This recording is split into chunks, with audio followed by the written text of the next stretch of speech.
जम्मू कश्मीर की पूर्व मुख्यमंत्री महबूबा मुफ्ती ने आज मेंढर डाक बंगलो में एक प्रेस कॉन्फ्रेंस के दौरान अनुच्छेद 370 को हटाने के बाद की स्थिति के बारे में एक सवाल के जवाब में कहा कि धारा 370 और 35A को हटाने के साथ जम्मू कश्मीर का सफाया हो गया है।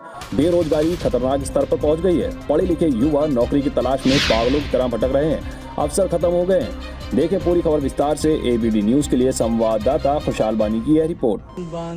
दावे थे कि ये बहुत बड़ी रुकावट है तरक्की में, वो बिल्कुल गलत साबित हो रहा है।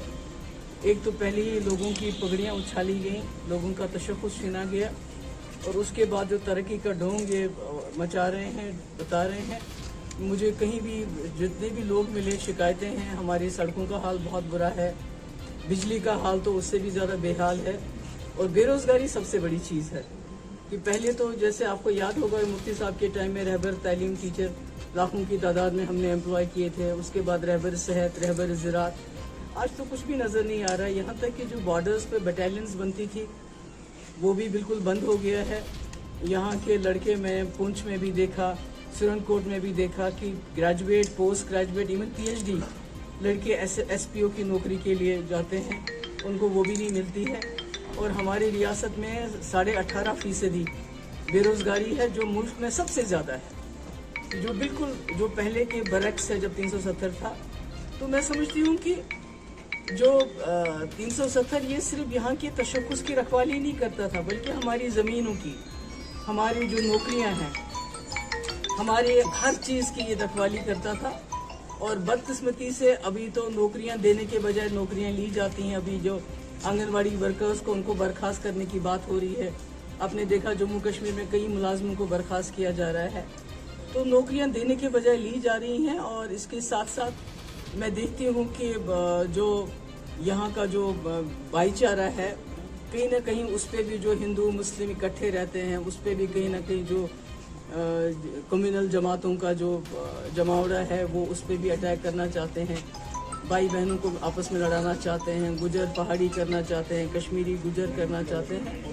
तो ये सही नहीं है। और मैं समझती हूँ कि इससे कुछ हासिल होने वाला नहीं। यहाँ भी खौफ है, यहाँ भी डर है कि बात करेंगे तो पकड़ के ले जाएंगे हमें। गुज़श्ता दिनों आपका कहीं जाना होता है तो उनकी मर्जी नहीं होती है तो बाहर से ताला लगा देते हैं, गेट पे बंद कर देते हैं। तो हम क्या कर सकते हैं?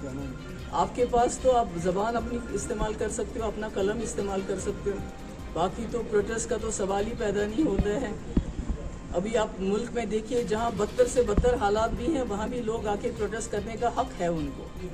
तो यहाँ तो आपको प्रोटेस्ट करने भी नहीं देते। अगर आप पीसफुल प्रोटेस्ट करना चाहें किसी चीज़ के ख़िलाफ़, उसकी बात भी नहीं करने देते हैं। और जब भी इनका दिल चाहता है तो नज़रबंद कर देते हैं। तो क्या एक सवाल देखिए, ये तो ज़्यादा जो मरकज़ी सरकार का जो ज़्यादा ज़ोर है वो दिखावे पे है। अभी देखिए इन्होंने, अभी मैं कल पढ़ रही थी कि 2020 में हर रोज़ 2-2 करोड़ रुपए जो है खर्च होता है ये पोस्टर वगैरह बनाने के लिए, एडवर्टीज़मेंट। तो वो हज़ारों करोड़, कोई 2200 करोड़ रुपया खर्च होता है। तो ये तो इनकी एडवर्टीज़मेंट है यहाँ भेजना। और सबसे बड़ी बात तो ये है कि जब मिनिस्टर आते हैं, पार्लियामेंटेरियन आते हैं, उनको डिस्ट्रिक्ट्स में हर जगह लेके जाते हैं दिखाने के लिए, देखो यहाँ सब ठीक ठाक है। जो कब्रिस्तान की खामोशी है, उनको लगता है ये जो है